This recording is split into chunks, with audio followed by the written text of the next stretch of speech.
So Susan is our friend and neighbor and will truly represent all of us in Marin County. And now please join me in welcoming our next Marin County Supervisor, Susan Kirsch.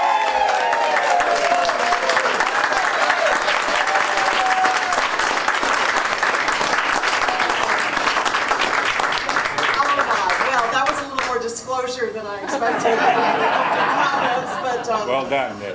Yeah, thank you, Mitch. Thank you, Liz. And oh my gosh, I mean, just to look around this room and see all of the familiar faces and those of you that are new faces, I'm just so touched by your being here and being present today. So thank you for that. And I too want to call out Garipoli just to say they've already offered that this is our site for our campaign headquarters on election night. This is the place to be when we celebrate this victory.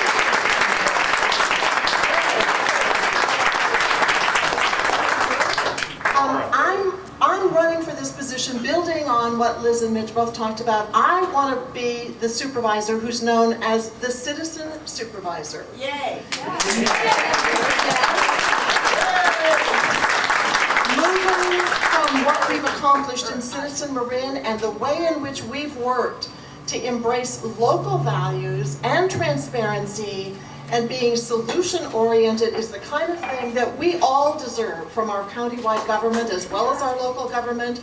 So I want to be elected as Citizen Supervisor Kirsch.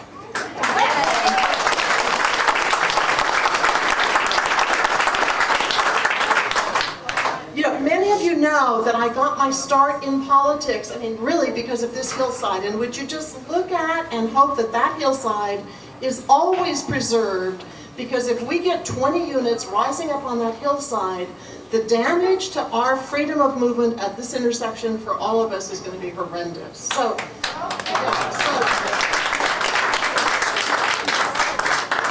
Plan Bay area was that idea of being able to build high-density housing near transportation, as if that's going to be a solution for any problem, either housing or transportation.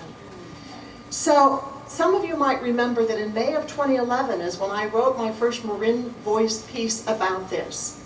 And what I said is that there were faulty numbers in Plan Bay area, there were wrong assumptions, and that the process by which they wanted to engage the community was a really poor process for being, you know, inappropriate for the seriousness of the problem.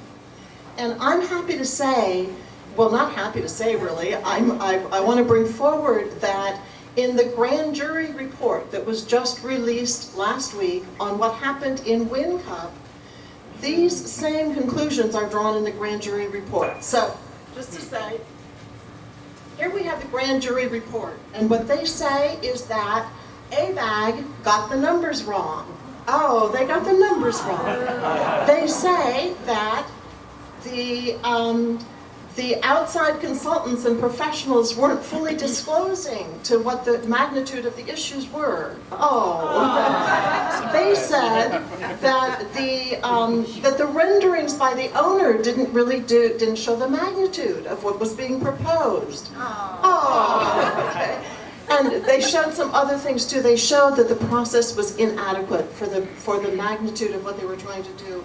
So this report is really important, not only for Corte Madera, which was a citywide decision, the problems were in Corte Madera, but the lessons of this report are lessons for all of us in all of our communities and in all of the county.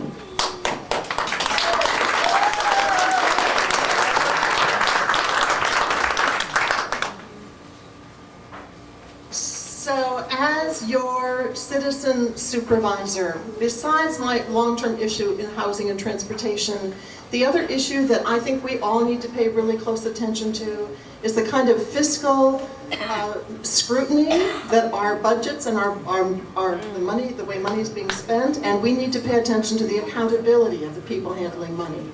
Yes. You know, as Mitch mentioned, I had 10 years as the executive director of the American Sports Institute, and I've worked with nonprofits on budgets and strategic planning. There is nothing like a budget to tell you the story of what's going on, and the budget for our county has some, what I consider some kind of alarming things. So you might remember they just passed $519 million for this upcoming year. They had $10 million more this year because of our robust economy and the way in which, you know, the property taxes had come in. $10 million more. Do you know what they did with that $10 million? They took $6 million to give across-the-board raises to the staff. A 3% increase for the staff, whereas the countywide or the national average is like 1%. They're taking $6 million to go to salary increases. So you might want to think about that in terms of supervisor decisions, and I think it was a unanimous approval. If elected, or not even if elected, starting now, I am supporting COIN, the civic openness and negotiations, as a way of getting a better handle on what's happening. You know, and this is kind of a natural lead-in to look at what our issue is around pensions and the importance that we also get a handle on pensions. In this cycle's budget, there's $85 million that's going annually to pay the pensions of the people who are retired now. And just to be clear, this is not an issue about the rank and file who have worked hard and have earned a pension that would be on par with the rest of people get. This is an investigation that looks at how is it that there could be double dipping in pensions, or how is it that people could be making $100,000 or more in their retirement, more than the person who's hired to currently be doing the work. That has to be investigated.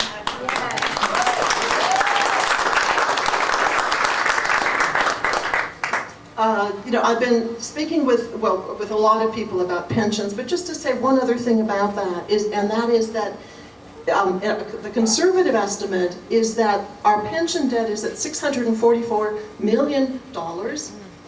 If the return on investment changes by just 1 percentage point, if it goes from 7.2% on people on the investments of the county and drops 1% to 6.2%, we will have $200 million more in pension debt. So that too is a part of it. We've got to take a closer look at that and get that under control. You know, it sounds like the READ initiative might be coming forward again in 2016, and we need to be paying attention to what's in the READ initiative. As your citizen supervisor, I want to place emphasis on solving problems, not having more studies. We are being studied. I'll tell you a little story about my background. I grew up on a farm outside of Lakefield, Minnesota that has a population of 1,400. Okay, little town. But in that community, we had community leaders, my parents included, who provided K through 12 education. We had a fleet of 5 buses. We had our own community hospital. And what I grew up with is that attitude and that conviction, we can solve our problems. If a community of 1,400, mostly farmer, rural people could do that, we in Marin County, in the 3rd District, we can solve our problems.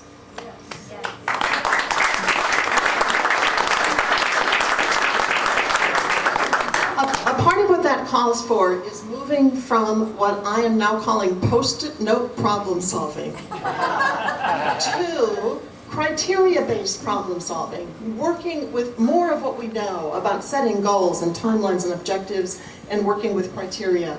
But just to give you an example, you know, with knowing a lot of people in this room worked really hard on this document.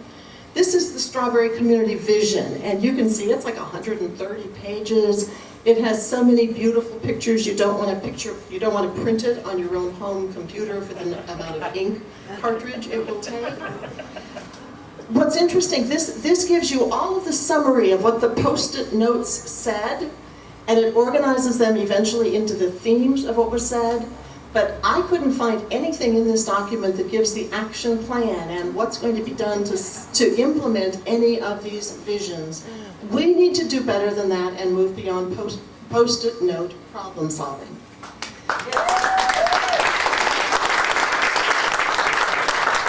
And it seems to be a special problem here in District 3 in how often this is happening. Yesterday, I went to the hearing, the ferry terminal hearing for the city of Sausalito. Again, we had outside facilitators working with a group of people, and the first thing they did, they got out Post-it notes to do their own listing of things, so we can do better than that. In today's paper, we've got Supervisor Kate Sears writing about climate change, that we can all know, like housing or like transportation, climate change is a serious problem, and we need to get a handle on it.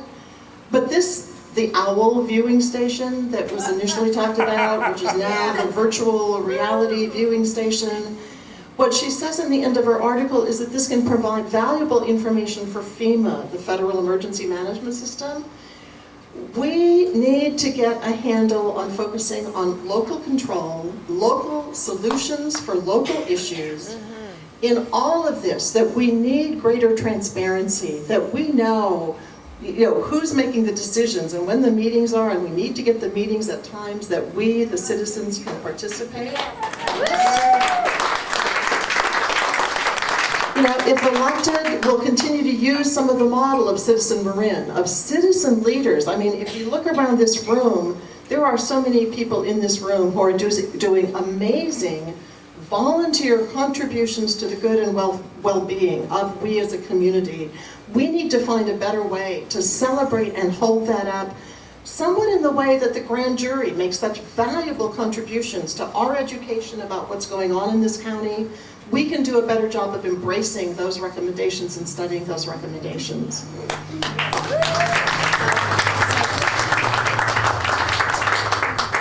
In conclusion, it's time. It's time that we look at returning democracy to we, the people, not the regional agencies. When I talk about wanting to be the citizen supervisor, that's in contrast to the supervisor who is speaking on behalf of regional interests, on behalf of ABAG or MTC or the Golden Gate Bridge District. We, the people, are the ones who need to be moving forward with identifying and solving our problems.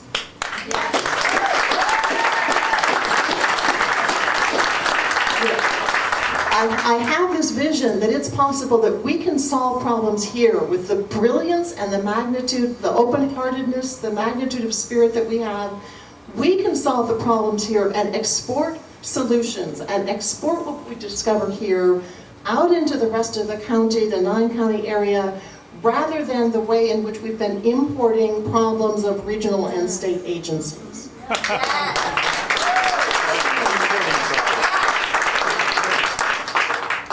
So, I want to be your citizen supervisor.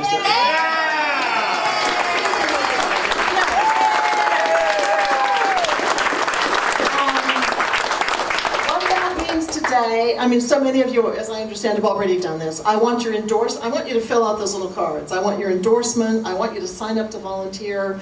I want you to put a check in there with as much money as you can put in there, as many zeros behind the numbers. And then come June, I think it's the 7th, 6th or 7th, I want you to vote. I want you to get all your neighbors to vote. And then I want you to be back here for the party that Tuesday night. So, thank you all for being here.